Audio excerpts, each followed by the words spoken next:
ഒരു കാലത്ത് lady super star എന്ന് വിളിക്കാൻ പറ്റിയ ആള് ഉർവശിയായിരുന്നു. പക്ഷെ ആ കസേരയിലേക്ക് കയറിയിരിക്കാൻ ഇഷ്ടപ്പെട്ടില്ല. എന്തുകൊണ്ട്? ഒരു കാലത്തെന്ന് പറഞ്ഞാൽ ഒരു കാലത്ത് ഞാൻ അങ്ങനെ ചിന്തിച്ചിട്ടില്ല എന്നുള്ളതാണ്. കാരണം ഞാൻ ഉർവശി അറിയാത്ത അവസ്ഥയുണ്ടോ? അറിയാത്ത അവസ്ഥ അല്ല, ഒരുപാട് അറിയാതിരിക്കുന്നതായിരിക്കും സാർ നല്ലത്. തീർച്ചയായിട്ടും. കാരണം നമുക്ക് ഒരുപാട് രാവിലെ നോക്കും. കണ്ണാടി നോക്കണ്ടായോ? നോക്കണമെന്നല്ലേ പറഞ്ഞത് ഞാൻ. ഈ കണ്ണാടി നോക്കിക്കഴിഞ്ഞാൽ നമ്മളെ കുറച്ച് കാണാൻ സാധിക്കും. അല്ല, കുറച്ച് കാണാമെന്നല്ല, നമ്മൾ ഒരുപാട് അറിയും തോറും നമ്മളിൽ നിന്ന് നഷ്ടമാവുന്നത് നമ്മുടെ നിഷ്കളങ്കതയാണ്. മനുഷ്യന് ഏറ്റവും വലിയ നഷ്ടം അതല്ലേ. അറിവുണ്ടായി മനസ്സാകുന്നതാണ്. അല്ല, കളങ്കം ഉണ്ടാവുക എന്നുള്ളതല്ല. നമുക്ക് ഒരുപാട് കാര്യങ്ങൾ നമ്മൾ കുറേശ്ശെ മനസ്സിലാക്കുമ്പോൾ ഒരു ഇന്നസെൻസ് ഉണ്ട്. അത് നിലനിർത്തുന്നതായിരിക്കും നല്ലത്. പിന്നെ കാലം നമ്മൾ ഈ സിനിമയല്ലേ, അപ്ഡേറ്റ് ആയി ഓരോരുത്തരുടെ ഇത് നമ്മൾ പഠിക്കുകയല്ലേ. പക്ഷെ എനിക്ക് തോന്നുന്നു ഒരു സ്ഥാനപ്പേര് അങ്ങനെ വാങ്ങിച്ചെടുക്കേണ്ട ആവശ്യമില്ലായിരുന്നു ഉർവശിക്ക്. പക്ഷെ ഞാൻ വന്നതിന് ശേഷം എത്ര പേര് ആ ടൈറ്റിലോടുകൂടി വന്നു പോയി. അപ്പൊ പിന്നെ നമുക്ക് എങ്ങനെ അതിനോടൊരു അട്രാക്ഷൻ തോന്നും? ഓരോരുത്തരെ ഓരോ കാലത്ത് വിളിക്കുന്നു മാത്രമേ ഉള്ളല്ലേ. വിളിക്കുന്ന ഒരു സീസണിലായി കഴിയുമ്പോൾ അങ്ങ് മാറുന്നു, പിന്നെ അങ്ങോട്ടാവുന്നു. അപ്പോൾ സ്ഥായിയായ ഒരു പേരേ ഉള്ളൂ നല്ല ആർട്ടിസ്റ്റ് എന്നുള്ളത്. ഒരു സ്വകാര്യം പറയാൻ പലപ്പോഴും നമ്മൾ ഈ മാധ്യമക്കാരായി അസുഖം ഉണ്ടാക്കുന്നു. കാര്യം ഞങ്ങൾക്കിപ്പോൾ യഥാർത്ഥത്തിൽ ഇപ്പോൾ നമ്മളൊരു പ്രോഗ്രാമിൽ ഒരു ഫിലിം അവാർഡിനോ അങ്ങനെ ഏതെങ്കിലും ഒരു ഷോയ്ക്ക് ഉർവശി വിളിക്കുവാണെങ്കിൽ, അപ്പോൾ ഈ അവതാരകൻ ഫ്രണ്ടിലുണ്ടല്ലോ ഒരു കുടലുമായിട്ട്, അപ്പോൾ നിൽക്കുന്ന സമയത്ത് നമ്മൾ വേദിയിലേക്ക് വരികയാണ് മലയാളത്തിന്റെ ലേഡി സൂപ്പർ സ്റ്റാർ ഉർവശി, ഉടനെ പുതിയനെ കൈയടിക്കുമല്ലോ. അപ്പോൾ അത്രയേ ഉള്ളൂ. അല്ലെങ്കിൽ നമ്മൾ നമ്മുടെ നടി ഉർവശിയാണ് ഇനി വരുന്നത് എന്ന് പറഞ്ഞാൽ ഈ മാർക്കറ്റ് കിട്ടത്തില്ലയോ എന്നൊരു പേടി അതീ പറ്റിപ്പോയതാ കേട്ടോ. പക്ഷെ ഈ കുഴിക്കകത്ത് ചില ആൾക്കാർ അറിയാതെ വീണുപോകും. അല്ല, അതെന്തറിയോ, നമുക്ക് പിന്നെ നഷ്ടബോധങ്ങൾ കൂടുതലുണ്ടാവും നമുക്ക് ഒരുപാട് അല്ലേ. പിന്നെ കാലം ഓരോ കാലത്തും അതാത് തരത്തിലുള്ള ആൾക്കാർ വന്ന് പൊയ്ക്കൊണ്ടിരിക്കും. അന്നും നിലനിൽക്കുന്ന ഈ ഒരു പേരേ ഉണ്ടാവത്തുള്ളൂ. ഈ സൂപ്പർ സ്റ്റാർ എന്നൊക്കെ പറയുന്നത് നല്ലതാണ്. അതിന് അർഹതയുള്ളവർ അത് ഇട്ടോട്ടെ, അതൊന്നും കുഴപ്പമൊന്നുമില്ല. പക്ഷെ അതിനോടൊരു താല്പര്യം എനിക്ക് തോന്നിയിട്ടില്ല എന്നുള്ള. ഉർവശിയുടെ നല്ല ചെറുപ്പകാലത്താണ് കുറെ നല്ല പ്രണയ സിനിമകളും ഒക്കെ ഉർവശി അഭിനയിച്ചിട്ടുണ്ട്. ചെറുപ്പം അല്ലെന്നോ? എനിക്കിപ്പോ രണ്ടിലൊന്ന് എനിക്ക് ഇപ്പൊ അറിയണം. എനിക്കിപ്പൊ അറിയണം. ഉർവശിയെ ഉർവശിയെ പ്രായമായി കണ്ടിട്ടുമില്ല, കാണാൻ ഇഷ്ടപ്പെടുന്നുമില്ല. അത് എനിക്ക് എന്നിലെ ഒരു പുരുഷൻ അങ്ങനെ ചിന്തിക്കുന്നുള്ളൂ. പുരുഷ അല്ലേ? ഓക്കെ, അപ്പൊ അതങ്ങനെ തന്നെ.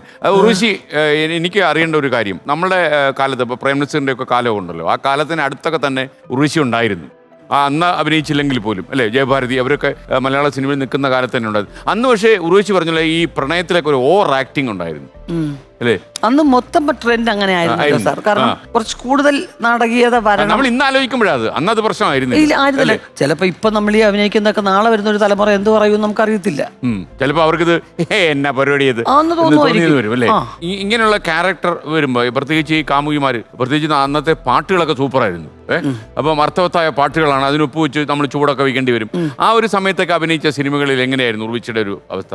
ഞാൻ അഭിനയിച്ചു തുടങ്ങിയതിന് ശേഷം അങ്ങനത്തെ അത്രയും നാടകീയമായിട്ടുള്ള ഒന്നും ഞാൻ ചെയ്തിട്ടില്ല. എന്നെ ആരും നിർബന്ധിച്ചിട്ടുമില്ല. ഒരു കാലത്തിന്റെ മാറ്റത്തിനൊപ്പം വന്നതല്ലേ ഞാൻ. അങ്ങനെ അപ്പം ബിഹേവ് ചെയ്യുക എന്നുള്ളതല്ലാതെ അഭിനയിക്കാൻ വേണ്ടി കാണിക്കുക എന്നുള്ളത് നമുക്ക് അങ്ങനെ ആരും ഒരു ഡയറക്ടേഴ്സ് അഭിനയിപ്പിച്ചിട്ടില്ല. ഞാൻ ഇടയ്ക്ക് ബ്രാക്കറ്റിൽ പറയട്ടെ, ഈ ലേഡി സൂപ്പർ സ്റ്റാർ എന്ന് നമ്മൾ വിളിക്കാൻ കാര്യം അറിയോ ഉർവശി? അതായത് പല ടൈപ്പ് കഥാപാത്രങ്ങളെ അവതരിപ്പിക്കുക. ഏതെങ്കിലും ഒരേ രീതിയിൽ പോകുന്ന ഒരു വേഷമാണ് ഒരാൾ ചെയ്യുന്ന ടൈപ്പ് കാസ്റ്റ് ചെയ്ത് അങ്ങനെ ഒരുപാട് സിനിമകളായിട്ട് കിട്ടിയെന്ന് വരും. എന്നാൽ ഉർവശി അങ്ങനെ ആയിരുന്നില്ല. പല വേഷങ്ങളും വ്യത്യസ്തമായിട്ട് ഒരു വേഷ പകർച്ചയുണ്ടായിരുന്നു, കാണാത്ത വേഷങ്ങൾ. അതിപ്പം ഡയറക്ടേഴ്സും റൈറ്റേഴ്സും നമ്മളെ ചൂസ് ചെയ്ത് അത് തരുന്നു എന്നുള്ളതാണ് വാസ്തവം. നമുക്ക് സിനിമയെ തിരഞ്ഞെടുക്കാൻ അവസരം കുറവാണ്. ഞാൻ വളരെ ചൂസി ആയിട്ടാ ചെയ്യുന്നതെന്നൊക്കെ പറയുന്നത് എന്നെ സംബന്ധിച്ച് വെറുതെയാണ്. അങ്ങനെയൊന്നും ഇല്ലല്ലേ. നമുക്ക് വരുന്ന ഒരു അവസരമല്ലേ ചെയ്യാൻ പറ്റൂ. പിന്നെ നമ്മൾ അഭിനയിക്കാത്ത പടങ്ങൾക്ക് നമുക്ക് അത് ചൂസ് ചെയ്യാൻ പറ്റും. ഈ കഥ പറയാൻ ഇങ്ങോട്ട് വരുമ്പോഴേ ആ കഥ അങ്ങനെ അങ്ങോട്ട് പോകണ്ടായിരുന്നു, ഇങ്ങനെ ഇങ്ങോട്ട് പോട്ടെ എന്നുള്ള ചില ഭേദഗതികളൊക്കെ കൊണ്ട് നിർദ്ദേശിച്ചു കൊടുക്കൂ. അങ്ങനെയല്ല, നമുക്ക് ന്യായമായിട്ട് തോന്നുന്നത്. ഞാൻ പറഞ്ഞല്ലോ, എന്റെ അധ്യാപകരെ പോലെയായിരുന്നു എന്റെ ഡയറക്ടേഴ്സും റൈറ്റേഴ്സും. അതെ, ടീച്ചർ ആവാനായിരുന്നു ഇഷ്ടം ജീവിതത്തില് ആയിരുന്നല്ലേ എനിക്ക് തോന്നിയത്. ഇടയ്ക്കിടയ്ക്ക് ഈ ഡയറക്ടർ ടീച്ചറാണെന്ന് പറഞ്ഞാൽ ഞാൻ കണ്ട് പരിചയപ്പെട്ട ആദ്യത്തെ അഭിനേത്രിയാണ്. തീർച്ചയായിട്ടും ഞാൻ അങ്ങനെ കണക്കാക്കി. എവിടെ ടീച്ചർ ആവാനായിരുന്നു ആഗ്രഹം? LP, UP, high school, higher secondary? LP ആണ് ഏറ്റവും പ്രയാസം അവിടെയാ. പ്രയാസവും പ്രാധാന്യവും അതിനാണെന്നാണ് ഞാൻ വിശ്വസിക്കുന്നത്. കാരണം അവിടെ നിന്നാണല്ലോ ഒരു അടിസ്ഥാനം ഉണ്ടാക്കി കൊടുക്കുന്ന കുട്ടികൾ. എത്ര വലിയ ഉദ്യോഗസ്ഥനായാലും എത്ര വലിയ ശാസ്ത്രജ്ഞനായാലും കുട്ടികളുടെ വേഷങ്ങളൊക്കെ ചെയ്തിട്ടുണ്ടല്ലോ അങ്ങനെ ചില സിനിമകളിൽ. അത് എനിക്ക് തോന്നുന്നു അത് ആ കുട്ടിത്തം ഉർവശിയിൽ കാര്യമായിട്ടുണ്ട്. അത് പിന്നെ വീട്ടിൽ കിട്ടിയ വാത്സല്യവും സിനിമയ്ക്കകത്തും അതുപോലെ തന്നെയായിരുന്നു എന്നെ ട്രീറ്റ് ചെയ്തിരുന്നത്. അതുകൊണ്ടാണ് തോന്നുന്നു ഈ പ്രായം ഗൗരവമുള്ളത് കുറച്ച് നിർത്താൻ പറ്റുന്നതെന്ന് എനിക്ക് തോന്നുന്നു. അതാണ് അതിന്റെ രഹസ്യം. ആരോടും പറയണ്ട, നമ്മള് രണ്ട് മാത്രം അറിഞ്ഞാൽ മതി. ആരോടും ഈ കശ്മലന്മാർ ചിലപ്പോഴേ ഇത് വേറെ എന്തോ ആണെന്ന് വിചാരിക്കും. വിചാരിക്കും. വേണ്ട, അങ്ങനെ ചെയ്യേണ്ട ആവശ്യമില്ല. ഈ ഇതിനിടയ്ക്ക് എഴുതാനൊക്കെ പോയായിരുന്നു, 2 സിനിമ എഴുതി കളഞ്ഞു.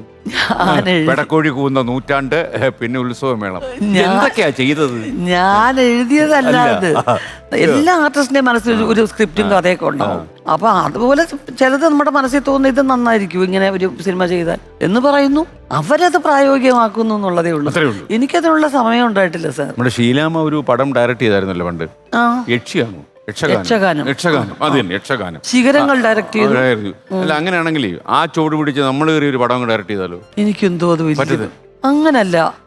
എനിക്ക് അതുകൊണ്ട് ഒരു ആകർഷണം തോന്നിയിട്ടില്ല. മാത്രമല്ല അതൊരു വലിയ ഉത്തരവാദിത്വമല്ലേ സാർ? വലിയ ഉത്തരവാദിത്വം ഏറ്റെടുക്കില്ലേ? അല്ല, അത് നമുക്ക് ഒന്നാമതിനുള്ള സമയം ഉണ്ടായിട്ടില്ല. അതോ ഇതുവരെ ഈ ആക്ഷൻ കറി പറയാനുള്ള ഒരു പാടാണോ? നമ്മൾ ഇത്രയും കാലം ആക്ഷൻ പറഞ്ഞപ്പോൾ മൂവ് ചെയ്ത ആളാണ്. അല്ല, അതുകൊണ്ട് മാത്രമല്ല. ഇതിപ്പം നമ്മൾ അഭിനയിക്കുന്ന സമയത്ത് അഭിനയിക്കുന്നു, നമുക്ക് തോന്നുന്ന സജഷൻസോ കാര്യങ്ങളോ പറയുന്നു. സാർ ഇങ്ങനെ ചെയ്യട്ടെ, സാർ അങ്ങനെ ചെയ്യട്ടെ, ഒരു സജഷൻ അങ്ങനെ പറയാം. നമ്മളൊരു ഡയറക്ടറായിട്ട് എടുക്കുന്നു എന്ന് പറയുമ്പോൾ ഒരുപാട് കാര്യങ്ങൾ നമ്മൾ ശ്രദ്ധിക്കണ്ടേ. ജീവിച്ചുപോകാൻ ആവശ്യമില്ല. ഓക്കെ, അപ്പൊ ഈ ശിവൻകരി ഒരു പടം ഡയറക്ട് ചെയ്തല്ലോ അല്ലേ? ആ സമയത്ത് അവിടെയാണ് സഹായിക്കാൻ പോയായിരുന്നു? ഇല്ല, അദ്ദേഹത്തിന്റെ ജീവിതത്തിൽ കണ്ടിട്ടുള്ള ചില ക്യാരക്ടേഴ്സിനെയൊക്കെ വെച്ചിട്ടാണ് അദ്ദേഹം അങ്ങനെ ഒരു സ്ക്രിപ്റ്റ് ഉണ്ടാക്കിയത്. അത് പിന്നെ അതിന്റെ ടീമുണ്ട്. ആ സമയത്തൊക്കെ ഞാൻ വേറെ ഷൂട്ടിംഗ് അഭിനയിച്ചു. ഈ ഭർത്താവിന്റെ അനുഗ്രഹാശിസുകളോടെ അദ്ദേഹത്തിന്റെ കൽപ്പനകളിലൂടെ നമ്മൾ അഭിനയിക്കുമ്പോൾ എങ്ങനെയാ ഒരു സംഭവം? നമുക്ക് സാധാരണഗതി ഡയറക്ടർ പറയുന്ന പോലെ ഒന്നും പറയാൻ പറ്റത്തില്ലല്ലോ. അല്ല, അങ്ങനെയൊന്നുമില്ല. ഞങ്ങളെപ്പോഴും നല്ല സൗഹൃദം കാത്തു സൂക്ഷിക്കുന്നവരാണ്. അപ്പൊ തീർച്ചയായിട്ടും ഇങ്ങോട്ട് പറയുന്ന അതും കൂടെ ഒന്ന് പറഞ്ഞാല് ഒരുപാട് പേർക്ക് ഉപകാരമാവും. രഹസ്യങ്ങളൊക്കെ ഇപ്പൊ ചോദിച്ചറിയാൻ കാര്യം ഇതൊക്കെ ഞാൻ ഉർവശിയോടല്ല ചോദിക്കാം. എനിക്ക് ഇത് ആരോട് ചോദിക്കും വേറെ? അത് ശരി, ഞാൻ അതുകൊണ്ടല്ലേ ഉർവശി തന്നെ വേണമെന്ന് പറഞ്ഞത്. 4 കൽപ്പിച്ച് വന്നിരിക്കുക. അതെ, 4 or 8. കാരണം ഇതിനകത്ത് ഉർവശി ഇത്രയും കാലം അഭിനയിച്ച ആളായതുകൊണ്ട് പരിന്തപ്രജ്ഞയായ ഒരു അഭിനേത്രി എന്ന നിലയിൽ ഉർവശി പറയുന്ന ഓരോ കാര്യവും ആൾക്കാർ മനസ്സിൽ എഴുതി സൂക്ഷിക്കും തീക്കൊള്ളി കൊണ്ട്.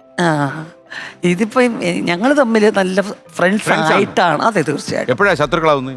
അത് വാടി ഉണ്ടാക്കുമ്പോ അത് വേണം. ഇല്ല പിന്നെ ദാമ്പത്യം എങ്ങനെ പച്ച പിടിക്കും? പാടല്ലേ? പാടാണ്. അപ്പം ഋഷി പഠിച്ച പാടം എന്തോ ദാമ്പത്യത്തിൽ പ്ലാൻ ചെയ്ത് പഠിക്കാൻ പറ്റുന്ന സാധനമല്ല ജീവിതം. നമ്മുടെ കയ്യിൽ നമ്മളൊന്നും പ്ലാൻ ചെയ്തിട്ട്. ഇതാണോ അധ്യാത്മ വിദ്യാലയം? അല്ല, എന്നല്ല. മൊത്തം ജീവിതം തന്നെ ഒരു അധ്യാത്മ വിദ്യാലയം തന്നെയാണ്. അതിനിടയ്ക്ക് കടന്നു പോകുന്ന കുറെ കാര്യങ്ങൾ. അതിനകത്ത് നമ്മൾ ഈ നേരത്തെ എന്താ പറയുന്ന ഈ ഇന്റർവ്യൂ ചെയ്തല്ലല്ലോ ഇതൊന്നും ചെയ്യുന്നത്. ഞാൻ പലപ്പോഴും ആലോചിക്കും കേട്ടോ, ഈ ഉർവശിക്കൊക്കെ ഈ ആളുള്ള ഒരു കോണലിലും കാണാൻ പോയി താമസിച്ചാലേ ഭർത്താവിട്ട് വഴക്കുണ്ടാക്കാൻ പറ്റത്തില്ല. വഴക്കുണ്ടാക്കിയ ആൾക്കാർ ടിവിയിലും കണ്ട് സിനിമ കാണുമെന്നായിരിക്കും.